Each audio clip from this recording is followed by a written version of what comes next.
Retro ஆன்மீக நேயர்களுக்கு வணக்கம். நான் உங்கள் பிருந்தா சங்கர். இன்று நம்மோடு சிறப்பு விருந்தினராக இணைந்திருப்பது ஜோதிட உலகின் சூப்பர் ஸ்டார் பிரம்மஸ்ரீ ராம்ஜி பரமஹம்சர் அவர்கள் இணைந்திருக்கிறார். வணக்கம் சுவாமிஜி. வணக்கம். வணக்கம்.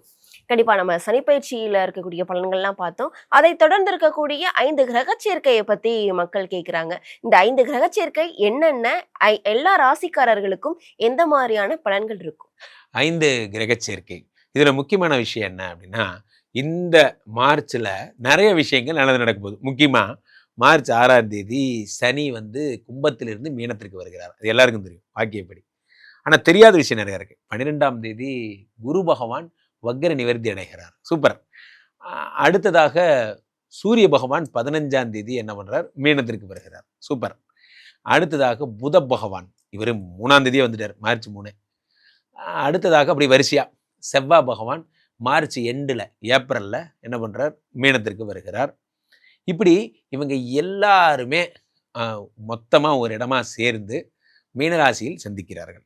இவங்க இந்த மீனராசியில் இருக்கும் பொழுது என்னெல்லாம் நற்பலன்கள் ஏற்படும்னா, காலபுருஷ தத்துவத்தின்படி 12ஆம் இடம் என்பதால் இவர்கள் அத்தனை பேருமே புனிதர்களாக அருள் தரக்கூடிய அற்புத கிரகங்களாக மாறிடுறாங்க. அவ்வகையிலே இவர்கள் அத்தனை பேருமா எந்தெந்த ராசிக்காரர்களுக்கு கோடீஸ்வர யோகத்தை தரப்போகிறார்கள், யாருக்கெல்லாம் குழந்தை பிறக்க போகுது, யாரெல்லாம் வெளிநாடு போக போறீங்க, யாருக்கெல்லாம் பெரிய ஜாப் கிடைக்க போகுது, கோடீஸ்வர யோகம் யாருக்கு என்பதை ராசி ரீதியாக நாம் பார்த்து விடலாம். சுவாமிஜி, கடகராசிக்காரர்களுக்கு இந்த சனி பயிற்சியை தொடர்ந்து வரக்கூடிய 5 கிரக சேர்க்கை மூலியமா எந்த மாதிரியான பலன்கள் கிடைக்கும்? கடகராசிக்காரர்கள்னு எனக்கு ரொம்ப பிடிக்குங்க. கடகராசிக்காரர்கள் என்ன சொல்றது, உலகமெல்லாம் ஒரு சங்கம் வைத்து தேடிக்கொண்டிருக்கிறார்கள்னா அது என்னதான் தேடிட்டு இருக்காங்க.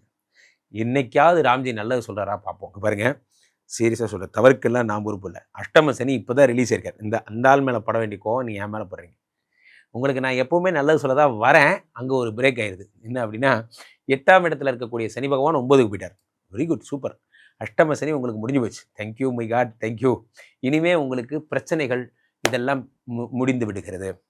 சிறைச்சாலையின் கதவு திறந்தது அப்படின்னு வச்சுக்கலாம். ஸோ அந்த மாதிரியான விஷயங்கள்லாம் என்ன சார் பெரிய வாரத்தெல்லாம் பேசுறீங்க? உண்மையிலேயே உங்களை 2.5 வருஷமா சனி பகவான் அப்படி பிடிச்சி வச்சிருந்தார். எங்கேயும் போக விடாம, இந்த ஊரை விட்டு நீ போகக்கூடாது, இந்த ஊர்லேயே தான் நீ இருக்கணும் அப்படிங்கிற மாதிரி பண்ணி வச்சிருந்தார். இனிமே தான் எங்களுக்கு சிறகு முளைக்க போகிறது. 9ஆம் இடத்திற்கு வந்த சனி பகவான் பாக்யஸ்தானத்திற்கு வந்திருக்கிறார். சும்மாலாம் கிடையாதுங்க, பாக்யஸ்தானம். இப்போ இவங்க அத்தனை பேரும் போறாங்களே, இவங்களாம் எங்கே போகிறாங்க? எல்லாம் 9ஆம் இடத்துக்கு தான் போகிறாங்க. 9ஆம் இடம் என்பது என்ன அப்படின்னு பார்த்தீங்கன்னா, அதிர்ஷ்டம்னு சொல்கிறாங்க. அதிர்ஷ்டத்துல ஒருத்தன் கொடுக்குற அதிர்ஷ்டத்தை மாதிரி ஒரு 5 பேர் சேர்ந்து அதிர்ஷ்டம் கொடுக்க போறாங்க. எல்லா துறைகள்லையும். என்ன துறை? சரி, இரும்பு சம்பந்தப்பட்ட துறைகள்ல முதல்ல இங்கிருந்து வரேன். இரும்பு சம்பந்தம் யாரெல்லாம் லேத் மிஷின் மாதிரியான, பிஎம்சி சிஎம்சி மாதிரியான மிஷின் ஆப்ரேட்டர்ஸ், மிஷின் ஷாப் வச்சு ஒர்க் பண்றீங்க, ஒரு கம்பெனியில் ஜாப் ஒர்க் எடுப்பீங்க, அதை நீங்க ஒர்க் பண்ணி கொடுப்பீங்க. வெல்டிங் மாதிரியான விஷயங்கள், இரும்பை தொட்டு செய்யற எல்லா வேலையும், இரும்பை தொட்டு எந்த வேலை செஞ்சாலும் அவர்களுக்கு சரி. சில பேர் ஸ்கிராப் கட் பண்ணுவீங்க. பெரிய பெரிய இது பார்த்தீங்கன்னா கண்டெய்னர்ஸ் இருக்கும், அதெல்லாம் ஸ்கிராப் பண்ணி நீங்கள் அதை சின்ன சின்ன பீஸாக கட் பண்ணி விற்பீங்க. உங்களுக்கு எல்லாம் மிக அற்புதமான நேரம். சனினாலே இரும்பு பிருந்தா, சனினா இரும்பு. அதே மாதிரி ஜிம் வச்சிருக்கிறவங்களுக்குலாம் ரொம்ப நல்ல நேரம். இரும்பு தான் தொட்டு தூக்க போறீங்க. ஜிம் வச்சிருக்கிறவங்களுக்குலாம் ரொம்ப நல்ல நேரம். அது 2வது விஷயம். சுக்கிர பகவான் உச்சம் பெற்று 9ஆம் இடத்திற்கு போகிறார். 4-11 கூடிய சுக்கிர பகவான் 9ஆம் இடத்திற்கு செல்லுகிறார். இது மட்டும்தான் லைட்டாக ப்ராப்ளம். என்ன அப்படின்னா, பெண்ணினால் பிரச்சனை வரும். கடகராசிக்காரர்களுக்கு ஒரு பெண்ணால் பிரச்சனை வரும். அவர் தான் பாதகாதிபதி சுக்கிரன், 4-11 கூடியவர். அப்போ என்ன ஆகும்? 9ஆம் இடத்துல இருக்கும்போது அப்பாவுக்கு உடல்நிலை சரியில்லாமல் போகும். இது ஒரு பேட்டர் தான், பத்திரமா பார்த்துக்கோங்க. அப்பாவுக்கு உடம்பு சரியில்லாமல் போகும். ஒரு பெண்ணால் பிரச்சனை வரும். இதை மட்டும் பத்திரமா பார்த்துக்கோங்க. ஸோ இப்போ தேவையில்லாத ஒர்க் ஷாப், சில பேர் வேலை பார்க்குற இடத்துல லவ் பண்ணுறது, அதெல்லாம் வேண்டாம். நம்ம வேலைக்கு போனால் வேலையை மட்டும் பார்க்கணும், மற்ற வேறு எதையும் பார்க்கக்கூடாது. நம்ம போகிறதே வேலை பார்க்குறதுக்கு தான். ஆஃபீஸில் பேர் கெட்டு போயிடும், கொசிப்ஸ் வரும், என்ன இவர் இது மாதிரி பண்ணுறாரு அப்படிங்கிற பேர் வரும். நண்பர்களே, உலகத்தில் இழக்கக்கூடாத ஒரு விஷயம் அப்படின்னா நம்மளோட நற்பெயர். அது இழந்துட்டா அதை சரி பண்ணுறதுக்கு நீங்கள் திரும்ப நல்லவேன்னு ப்ரூவ் பண்ணுறதுக்கே ஒரு வருஷம் ஆகும். அது வரைக்கும் ஊரே சொல்கிற விமர்சனத்தை நீங்கள் கேட்டு தான் ஆகணும். அதனால் ரொம்ப ஜாக்கிரதையாக இருங்க. அப்போது ஆஃபீஸில் பெண்கள் மட்டும் வேண்டாம். அப்போது 4-11 கூடிய சுக்கிரன் 9ஆம் இடத்துல அப்பாவுக்கு உடம்பு சரியில்லாமல், ஸ்கின் ப்ராப்ளம்ஸ் வருவதற்கான வாய்ப்புகள் போன்றவை ஏற்படும். 6 தாண்டிய பயணங்கள் பண்ணும்போது ரொம்ப ஜாக்கிரதையாக போங்க. சரி, இதெல்லாம் விடுங்க, நல்லது பேசுவோம். இப்போது 2 கூடிய சூரிய பகவான் 9ஆம் இடத்துல இருக்காரு.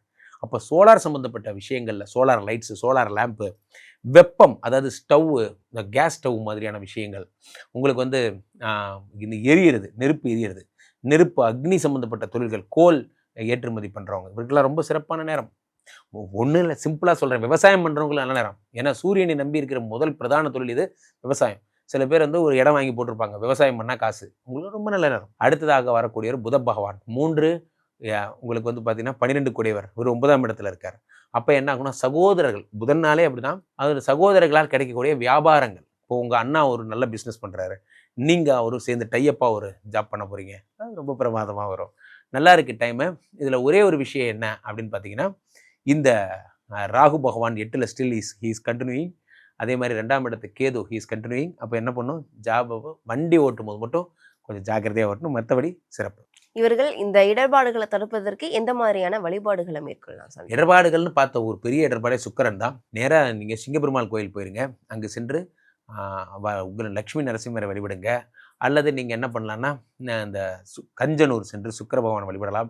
அதுவும் முடியல மாங்காடு காமாட்சி வழிபடலாம், காஞ்சிபுரம் காமாட்சி வழிபடலாம், பாரிஸில் இருக்கக்கூடிய காளிகாம்பாள் கோயிலை வழிபடலாம். சுக்கிரனுக்கு நிறைய இடங்கள் இருக்குது. இப்போ வீட்டில் என்ன பண்ணும், வைபவ லட்சுமியை வழிபட்டு மஞ்சள் இதெல்லாம் போட்டு, அது மாதிரி மல்லிகை மலர்கள்லாம் போட்டு, அதெல்லாம் உங்களுக்கு தெரியும், லக்ஷ்மியை வழிபடணும். லக்ஷ்மி வீடு ஃபுல்லாக வாசனையாக இருக்கணும். எப்போ பார்த்தாலும் ஒரு கீதங்களாக நறுமணங்களோடு இருந்தால் லக்ஷ்மி வருவாள்.